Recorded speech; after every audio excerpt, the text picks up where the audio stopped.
Is. Okay. Hi, I'm Julia. And I'm Ben. For our senior project, we wanted to do something sports medicine related where we monitored athletes in different sports throughout the year. We plan to record data on muscle mass, body mass, oxygen levels, and lung capacity. By monitoring these athletes throughout the season, we thought we would be able to help them get the most out of their workouts. Us, both being athletes, were really excited about what this research that we were conducting would show us about athletes' bodies under stress. This was the idea, and we had all of our equipment. But it didn't work out that way. We prepared all summer, but unfortunately, as we all know, Harvey happened and both of our homes were flooded. Although we were fully dedicated to our project, it was the last thing on our minds the first few months of school.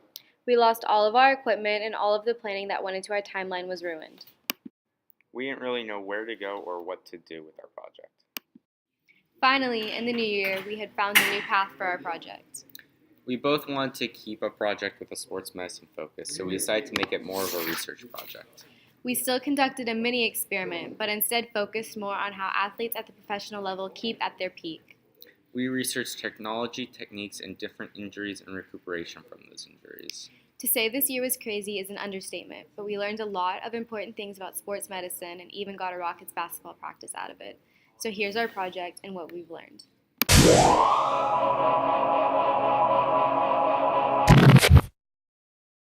During our ASU Spartan time, we had 3 athletes we chose to test and did what we started to call a weigh-in. We had them step onto a special scale and it would record data that was shown on our phones via an app. Additionally, they would tell us what their workout was and the intensity.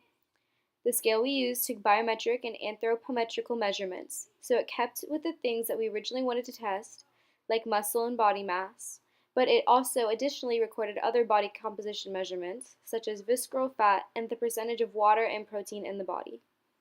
Although we realize this is not highly scientific, we did find a correlation between the workouts and the muscle mass recorded. For example, the swimmers we recorded, Emma Stevenson and Clayton Bobo, showed a decrease in overall weight at the peak of their season, but an increased muscle mass, which led us to believe that as they geared up for their big meets, their bodies were burning fat at a faster rate than muscle could be made. More specifically, we found that there was a correlation between their body compositions and their end-of-season times at the state meets.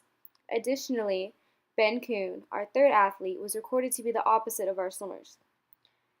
The more intense his workouts became, the more he weighed and the higher his muscle mass was, which led us to believe that, like his workout showed, he was building muscle mass.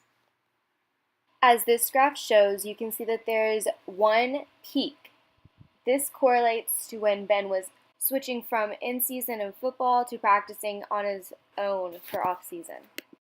While we did this mini experiment, we researched everything we could about sports medicine. However, we decided we needed to narrow it down to strength and conditioning, recovery, and health. And then we got the chance to meet with our mentor.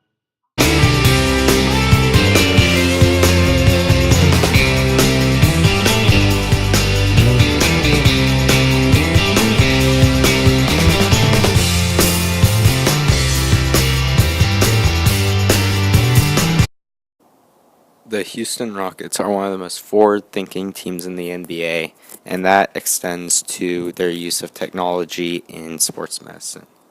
The Rockets use technology with their players to help them create a routine for their workouts and getting stronger and faster, and they use data from equipment such as the force plates to measure how strong an individual player is when jumping off of one leg, 2 legs, and how well they land. The force plate is by far the most interesting piece of equipment used by the Rockets. It can measure force as well as the fatigue index of players. It records all of this data in a database to maximize the workout of a player. It allows trainers and coaches to see the level of effort given, and the players are motivated as it is, but it adds a certain factor that motivates players to continually improve.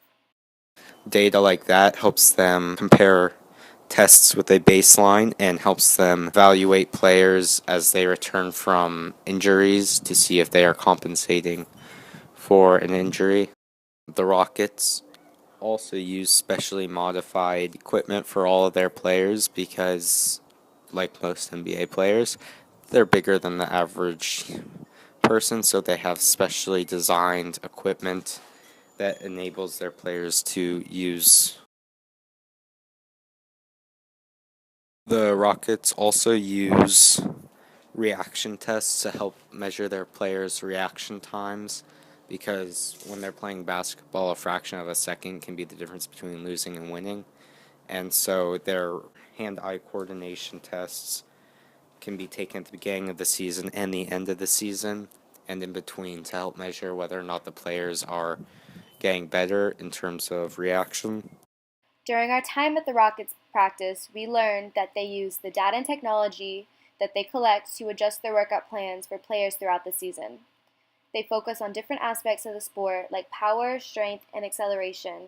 With all the information that the Rockets collect, they make sure to collect only data that they have a purpose for and they can find a use for to help them better their treatment of players and their performance on the court. This finalizes our capstone project. We have learned so much and had a great experience at the Rockets practice. However, there are a few people who were instrumental to this project, and we'd like to say thank you. First of all, thank you, Mr. Barrett, for being so patient with us this entire year. Secondly, Alan Shalsha. He's the one that replaced all of our flooded equipment, and he was a really big part in getting us back on our feet again. We would also like to thank Clayton, Emma, and Ben for volunteering their time for us and participating in our project. Thank you to Jimmy Vitas and Gelber for meeting with us at Rockets practice and talking to us. Your guidance is much appreciated, and we couldn't have finished this project without y'all.